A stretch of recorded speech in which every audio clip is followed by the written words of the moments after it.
As far as property in South Africa is concerned, for the first time since before the pandemic, residential rentals are on the up. A lot of that during COVID was to do with people losing their jobs, losing incomes. So it wasn't a good time for the rental market. Well, PayProp's most recent rental index has shown that growth has been going up in all of the provinces. I don't want to give all the numbers away. It's why we have an expert with us. Joining me this morning is Johette Smuts from PayProp Capital joining me on the show. Johette, morning to you. And can we just talk numbers quickly? How much better is it now? Say, let's start and look at 2020. What are the numbers looking like? Good morning, Gareth. Thank you for having me. Yeah, I must say it's good to see that the rental market has been on the up for quite a bit. In the pandemic in 2020, we actually saw a month or two of negative rental growth, which is something we've never seen before. But yeah, good to know that the rental market is going up. Obviously, there's quite a few things that affect that, but all in all, a positive trajectory at the moment. Yeah, absolutely. We'll talk about some of those reasons in a second. I was going to go through some of the numbers here and tell me if these are very, very good numbers or are they expected numbers. 4.4% to the good in April and May, and then I see in June of this year as well, up 4.2%. Is that expected or is that quite surprising to someone in your expertise? No, I don't think it's surprising. I think factors affecting that are obviously high interest rates, which means fewer people buy, so more people rent. So you do expect that demand for rental properties to go up. But if you compare this to what we saw in 2015, 2016, when national rental growth was 7%, this certainly is not the highest. And it's also trailing inflation. So from a cost perspective and an income perspective, your costs are growing faster than your income if you're a rental agent. So while it's better, it's still not ideal. No, absolutely. It's actually about a 3%, 2.8% difference as well.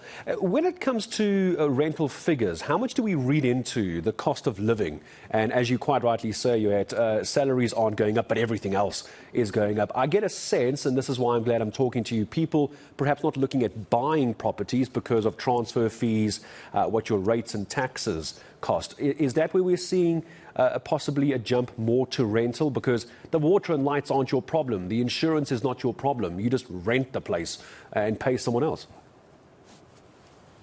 Yeah, I mean, it's an age-old conversation, right? Renting versus buying. And I honestly don't think there is a right answer. It's where are you in your life? What is your income? What are your priorities? But certainly not having to pay property taxes, that is also increasing, levies, all of that. If you don't factor that into your budget, when you're a home owner, you can really get into some trouble. So from a tenant's point of view, it's great to not have that as an expense. Yeah, you don't want to try and hold off on the adulting as long as you can, because it's quite an expensive endeavor. Can we talk monthly rentals for a moment? I'm not sure if you have the numbers, but what sort of average rent when we look at these increases? What is the average rent in South Africa at the moment? What sort of LSM are we looking at? Yeah, so it depends really on the province, but nationally, the weighted figure that we have is about 8,400 Rand. The Western Cape is still the most expensive province. The rent there on average is almost 10,000 Rand. It will be the first province to go through that 10,000 Rand threshold. And then, Northern Cape is always competing with the Western Cape, with Gauteng and KZN not too far behind. I wouldn't have thought the Northern Cape was up there, with all due respect to everyone watching in the Northern Cape, because it's such a sparse province of the provinces. I wouldn't have thought their rent would have been that high. I do wonder, so you and I are talking from the tenant perspective right now, and that's going up. But I imagine then you could talk about, this is actually good news for those wanting to buy properties, but to rent them out. Not to buy properties to live in, but actually it's a good time to invest in rental properties, I imagine, if these numbers keep going up. Yeah, well, it depends if you can find a rental property. I think that one of the biggest reasons why the Northern Cape is so expensive is because rental growth was so high there for some time, purely based on economic activity, demand for property and supply of property. So economics 101 really is pushing those prices up.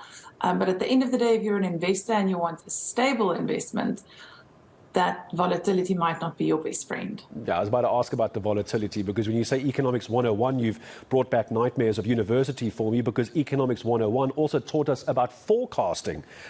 So what is your crystal ball telling you? What does it look like in the near to mid-term as far as property rentals are concerned? Good, bad, and do you think you could get back to 7%?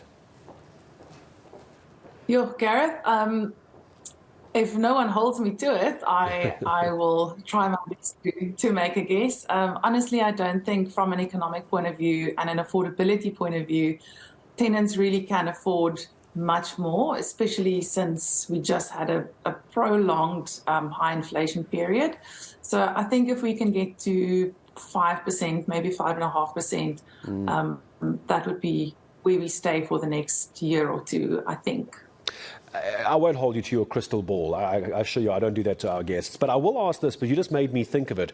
For a tenant, it's always good when they don't see rental increases going up year on year. You don't get that annual increase. Do you get a sense at the moment, those who are buying properties to rent them out, do you get a sense that they're trying to keep their rentals as low as possible and not increase them to keep a tenant in there instead of having to chase around the whole time? Is that where we are? So it depends on who you ask. We've spoken with quite a few clients of ours, and honestly, back to Economics 101, depending on the area, demand for properties, supply of properties, and I think more importantly, supply of good tenants. So if you have a good tenant and you know that, they pay on time, they keep your place neat and tidy, definitely something to consider for a landlord is to do what they can to keep that good tenant in their property. Yeah, instead of chasing the money and having to then get someone else in there who might not pay, who might destroy the house and steal your geyser and your oven and your microwave. Not saying it's happened to me, but maybe it has. Johette, thank you very much. I appreciate the time. It's good news, isn't it, as far as the rental markets are concerned. So as Johette Smuts from PayProp Capital says, the general manager there, it's a good time to be in the market if you can find the good tenants. That's where you make sure that you get your money